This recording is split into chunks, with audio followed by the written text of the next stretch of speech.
Dear students and parents, हर साल की तरह एएससी एकेडमी इस बार फिर लेकर के आई है talent Hunt exam. 7th and 9th का टैलेंट हंट एग्जाम होने वाला 21 दिसंबर को और 10th का एग्जाम होने जा रहा है 28 दिसंबर को। हर साल की तरह इस बार भी बहुत सारे साइकिल्स रखे गए हैं और फर्स्ट प्राइज इलेक्ट्रिक साइकिल रखा गया है। कि अभी चुनाव है, मतदान होने वाले अभी 2 दिसंबर को, तो अब वहां पर कैसे माहौल खराब हो, हिंदू मुसलमान कैसे किए जाए, यही हेतु से, यही सोचकर किरीट सोमैया रिकामा आदमी है, वो महाराष्ट्र का दौरा कर रहा है। मालेगांव जन्म प्रमाण पत्र में अब एक नया मोड़ सामने आया है। जिन लोगों के जन्म प्रमाण पत्र महापालिका तहसीलदार ने रद्द किए, ऐसे 500 के करीब लोग गायब हो गए हैं। उसमें से 2 दर्जन लोग हिंदुस्तान के बाहर निकल गए हैं, ऐसी जानकारी मिली है। यानी वो गायब है, यहां दिखाई नहीं दे रहे। और किरीट सोमैया आकर ये बोलता है कि 2 डजन से ज्यादा लोग फरार हो गए। राज्य सरकार ने जीआर निकाला, तहसीलदार कार्यालय से, तहसीलदार ऑफिस से जिन लोगों के जन्म दाखिले बनाए गए थे उनको नोटिस जा रही है, उनको फोन जा रहे हैं, और ईमानदाराना तौर पर मालेगांव शहर की आवाम अपना जन्म दाखिला जमा कर रही है और रिसीट कॉपी ले रही है। अब ये तो ऐसा नहीं चलेगा कि बस आपके टाइम लिमिट पे, टाइम लिमिट बढ़ा कर दो। कोई बाहर गांव होगा, कोई शादी में गया होगा, कोई उसका बिजनेस होगा, तो वो आएगा, दे देगा। और कहीं मिल नहीं रहे। अब ये कौन है? ये स्लीपर सेल है, आतंकवाद से संबंधित है, या बांग्लादेशी रोहिंग्या। आज 2 घंटे में इस संबंध में यहाँ पर गुनाह एफआईआर दाखिल हो जाएगा। तो अभी तक जो ये 500 लोगों का जो इन्वेस्टिगेशन चल रहा था, इसमें से 2 डजन लोग इस प्रकार के कि जिनका कोई कागज या एप्लीकेशन में नहीं है, जन्म प्रमाण पत्र दे दिया, लेके गए, लेकिन उस नाम का, उसका फोटो, आधार कार्ड, पता कुछ भी नहीं है। और उसमें से कुछ लोगों के पासपोर्ट भी निकले हैं। इसीलिए ये स्लीपर सेल भी हो सकते हैं, ये बाहर से आए हुए भी हो सकते हैं, या आतंकवाद से संबंधित लोग भी हो सकते हैं। इसीलिए इस विषय पे आज ऐसा निर्णय हुआ कि एक अलग एफआईआर होगी। महापालिका और तहसीलदार ये एफआईआर 48 घंटे में दाखिल करेंगे। फिर पुलिस ने जो होमवर्क किया है उसका एग्जीक्यूशन प्रारंभ होगा। सर, अभी तक कहां तक पहुंची है एसआईटी? अब एसआईटी मूल मुद्दा यही था कि पात्र अपात्र लोग जिनके पास जो कागज पत्र लेने चाहिए वो नहीं थे, ऐसे लोगों ने जन्म प्रमाण पत्र, या जिनको देने का अधिकार नहीं था। तो मालेगांव में तो वैसे देखने जाए तो एसआईटी का काम प्रशंसनीय रहा है। 3273 प्रमाण पत्र सिर्फ रद्द हुए, ऐसे नहीं, चुनाव आयोग को भी ये यादी दी गई है। आधार कार्ड ने भी इनके आधार कार्ड रद्द करने की प्रक्रिया प्रारंभ कर चुके हैं। लगभग 50 से ऊपर सरकारी अधिकारियों को आरोपी बनाया, उनकी गिरफ्तारी हुई। अब ये उसका ही अगला कदम है कि इसमें से कोई आतंकवादी है क्या, कोई स्लीपर सेल है क्या, अभी उसकी जांच शुरू होगी। ये बांग्लादेशी रोहिंग्या से शुरू हुआ था मामला और अभी आतंकवादियों पे आके रुक गया। अब ये जांच करना पड़ेगा कि 2 डजन सर्टिफिकेट ऐसे गए हैं कि जिसमें कोई कागज ही नहीं है, तहसीलदार ने ऐसे ही आदेश दे दिए है।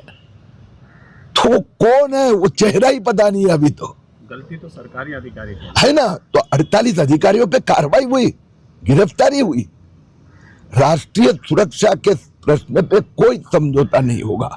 दूसरी बात, जिनके रद्द हुए हैं उनके पास जन्म प्रमाण तो है नहीं, यहाँ जन्म हुआ उसका भी कागज नहीं है, उनके परिवार में से किसी एक का भी जन्म हुआ उसका भी प्रमाण पत्र नहीं है, तो है कहाँ के? वो बाद में जांच होगी महापालिका। सर अभी आप नंदुरबार जा रहे हैं, वहाँ से एक जगह आप जाने वाले हमें एक शंका है कि जैसा अल फलाह यूनिवर्सिटी, ऐसी जो अक्कल कुआ में जामिया इस्लामिया, ये जो जहां पर एक आदिवासी क्षेत्र में 15,000 लोग, उसमें से खाली 100-200 आदिवासी है, बाकी सब इसमें से लगभग 14,000 पश्चिम बंगाल, उत्तर प्रदेश, झारखंड या बांग्लादेश के बॉर्डर का देकर आए हुए मदरसा में पढ़ने वाले 14,000 लोग हैं। इसमें यह भी ध्यान में आया कि वहां पर उन्होंने मेडिकल कॉलेज, इंजीनियरिंग कॉलेज यह सब भी बनाया है, उसमें फर्जी सब कागज पत्र मिले हैं। 1,000 करोड़ का फॉरेन डोनेशन, उसमें काफी बड़ा घोटाला सामने आया है। उसका FCRA लाइसेंस रद्द हुआ है। उसी संस्था की 2 और संस्था जालना में है। तो आज मैं नंदुरबार और अक्कल कुआं जाऊंगा और कल दिल्ली इसी विषय के लिए जाऊंगा। चलो, ऐसा है कि SIT किरीट सोमैया की डिमांड पर बनाई गई है। SIT ने अपना काम मुकम्मल कर दिया, रिपोर्ट सरकार को सौंप दी है।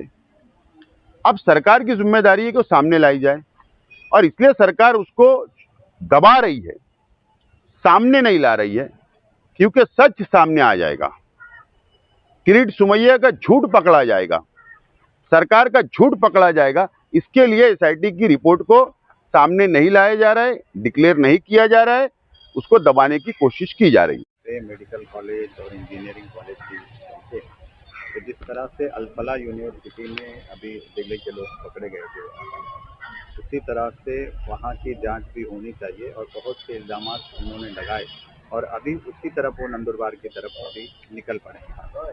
नंदुरबार डिस्ट्रिक्ट में जो अक्कल कुआ है शहर, वहाँ पर जो मदरसा है, मेडिकल कॉलेज है, वो हिंदुस्तान के तारीखी मुकाम है, तारीखी मदरसा है, कॉलेज है।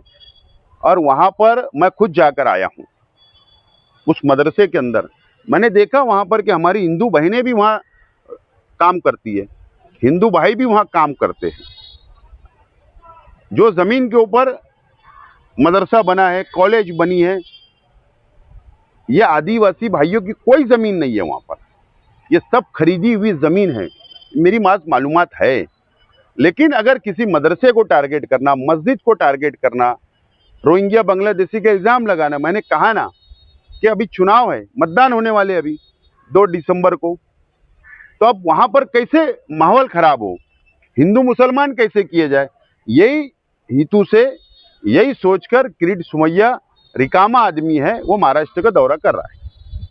और किरीट सोमैया आकर ये बोलता है कि 2 डजन से ज्यादा लोग फरार हो गए। राज्य सरकार ने GR निकाला, तहसीलदार कार्यालय से, तहसीलदार ऑफिस से जिन लोगों के जन्म दाखिले बनाए गए थे उनको नोटिस जा रही है, उनको फोन जा रहे हैं, और ईमानदाराना तौर पर मालेगांव शहर की आवाम अपना जन्म दाखिला जमा कर रही है और रिसीट कॉपी ले रही है। अब ये तो ऐसा नहीं चलेगा कि बस आपके टाइम लिमिट पे, टाइम लिमिट बढ़ा कर दो। कोई बाहर गांव होगा, कोई शादी में गया होगा, कोई उसका बिजनेस होगा, तो वो आएगा, दे देगा। और माइनॉरिटी डिफेंस कमेटी ने तो ऐलान किया है, हम मदद भी कर रहे हैं, आवाम की मदद कर रहे हैं।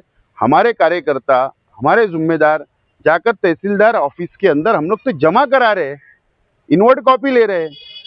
तो आप अगर बोलेंगे 7 दिन में कंप्लीट करो प्रोसीजर, 15 दिन में प्रोसीजर कंप्लीट करें, तो ऐसा नहीं होगा ना। पहले बांग्लादेशी रोहिंग्या यहाँ पर मिले नहीं, चार्जशीट है। SIT की रिपोर्ट अगर मंजर पर आ जाए, सामने आ जाए, उसमें भी यही बात आएंगी, हमको विश्वास है। तो सिर्फ वो इल्ज़ाम लगाना और परेशान करने का काम किया जा रहा है। अभी सिंह जब वो आए थे तो उन्हें 946 लोग को फरार घोषित किया जाए। अब 946 में से आपको बोल रहे 2 दर्जन लोग करीब फरार बताए जाए। मैं कहा ना कि वो आदमी को कुछ काम नहीं है, बस एक कुछ न कुछ बहाना लेके गांव में आना है और वातावरण खराब करना है, लैंड ऑर्डर खराब करने की कोशिश करता है।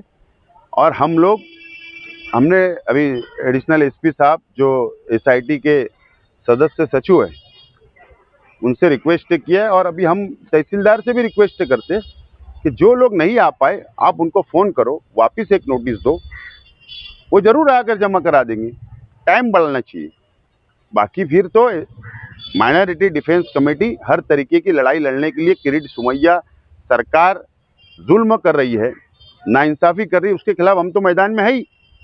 हाईकोर्ट भी हम पहुंच गए जमानत के लिए, और ये लड़ाई लड़ते रहेंगे। किरीट सोमैया साहब आज के मालेगांव शहर में कई आरोप रखे गए। इससे पहले का ये कहना है कि भाई यहाँ पर अभी जो जन्म दाखिले नहीं मिले, आखिरी के जो लोग हैं जो नहीं मिल रहे, वो लोग मुल्क से बाहर चले गए और 48 घंटे में उनके खिलाफ में गुनाह दाखिल होना चाहिए। क्या ये आतंकवादी भी हो सकते हैं? ये किरीट सोमैया जो व्यक्ति है वो रिकामा आदमी है, काम धंधे कुछ है नहीं। बीजेपी ने एक काम दे दिया है कि आप जाओ महाराष्ट्र में और माइनॉरिटी और मुसलमानों को परेशान करो, इल्ज़ाम लगाओ। इस तरीके से उनको काम बीजेपी ने दिया है। और किरीट सोमैया, हंसी आती है मुझे तो कि बोले वो देश छोड़ के भाग गए। अपने आप को भारतीय जनता पार्टी बीजेपी दुनिया की सबसे ताकतवर पार्टी मानती है। हमारे देश के पंतप्रधान नरेंद्र मोदी जी को बहुत पावरफुल नेता मानती है। तो सरकार कोई दूसरी पार्टी की नहीं है, देश में बीजेपी की सरकार है। कभी बोलते घुस गए बांग्लादेश वाले, रोहिंग्या घुस गए, फिर तुम्हारी सिक्योरिटी क्या कर रही थी, तुम्हारी यंत्रणा क्या कर रही थी, तुम्हारी सरकार क्या कर रही थी? आप बोलते भाग गए,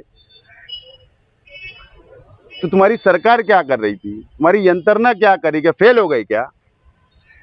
बीजेपी ने कबूल कर लेना कि हम फेल हो चुके हैं, हमारी यंत्रणा फेल हो चुकी है, हमारी सरकार नाकाम हो चुकी है, ये ऐलान कर देना, उसके बाद मुसलमानों पर इल्ज़ाम लगाना।